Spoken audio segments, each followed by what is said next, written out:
Hey, friends at YouTube. I just want to I hadn't made a video in a while, and I wanted to make a video about this FMS 80 millimeter. Um, I watched a lot of YouTube videos on it before I bought it, and I got a good deal on it. I got a Christmas special for like $375, but I gotta say, if you fly off of grass, you don't need to get this plane because the front gear is as jinky and cheap as I've ever seen. And the plane has some inherent problems that nobody talks about on YouTube. And I did see one thing mentioned as one of the problems, but one of the big problems is you can't get a, a, a 5K battery won't fit in the front and be able to get the canopy down. And if you run a fourth, you can only get 3-minute flight on a 5,000. So if you go down to 4,000, you're only going to get 2.5 minutes maybe. And also you can't get balance with the 4,000. So the 5,000 has to sit about at this opening, and the 4,000 has to go as far forward as you can get it. Plus you have to add an ounce of weight in there. So now I admit the plane's pretty, but it's poorly designed. I just don't think FMS designs their planes as well as Freewing does. And I took it to the field, maiden flight, and going down the runway,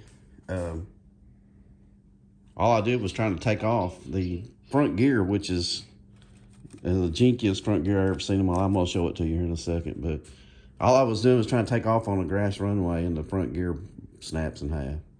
And I never hit nothing or anything. It just snapped and it flipped over on its back.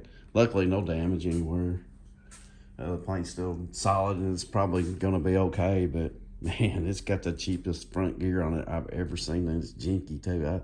I've never seen a gear like it. But if you look down the nose of the plane, you can see where they have like a 16th inch plastic that's molded into the frame that the front gear is all mounted to.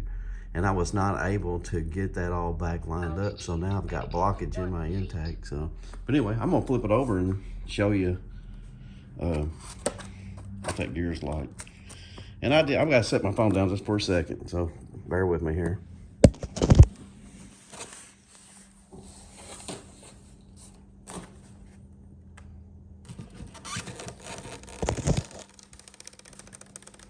Okay, sorry about that. All right. This has, first of all, it's, I fly off of grass. I don't have any pavement. I wish I did. The plane might be okay on some pavement, but if you fly off of grass, do not buy this plane.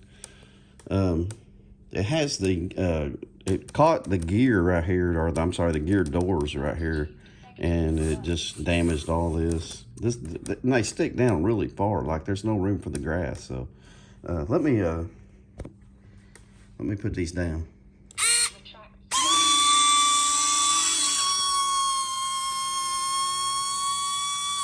Now remember that the gear door sticks down like right here, and look how far these gear doors, they're going to be next to catch. I guarantee it.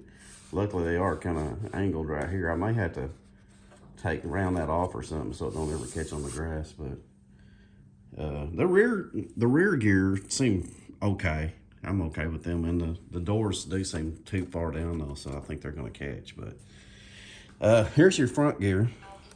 All this right here is plastic, and it's mounted all into the fuselage. I don't know if you can see all that.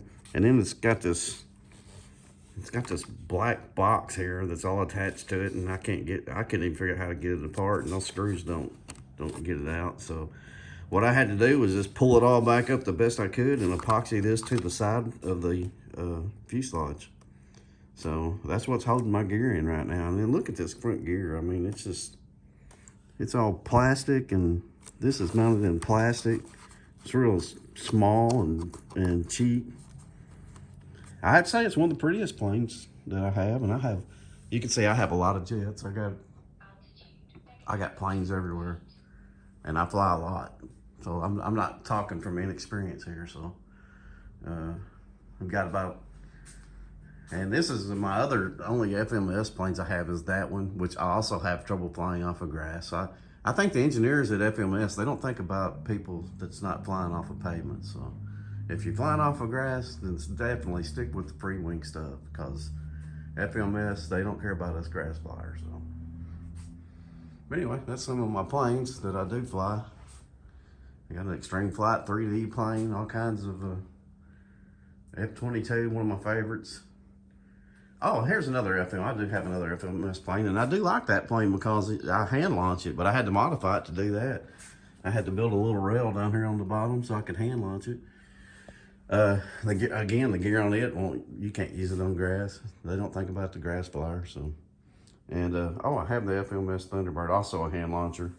And it hand launches pretty good, but if you fly off grass, don't get nothing that you're going to take off and land with. So, the plane is very pretty. It probably flies good if I ever can get it off of the grass runway. I'm sure it flies really good. I've seen the videos.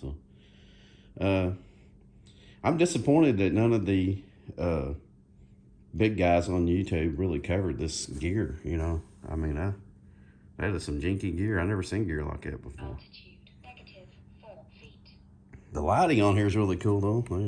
Nice lights. I got a light in the back, so I wasn't even going to put a afterburner in, which I don't think this plane had an afterburner anyway, but it's got lights on the back here that are really bright too.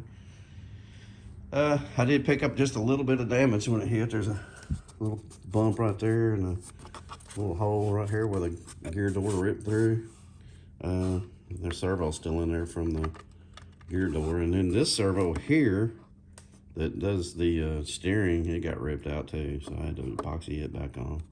But anyways, that's all I got to say on this plane. And all I'm gonna say is, if you fly on pavement, yeah, it's probably a good airplane. But if you're flying off grass, avoid this plane completely. So, all right, that's it for this video.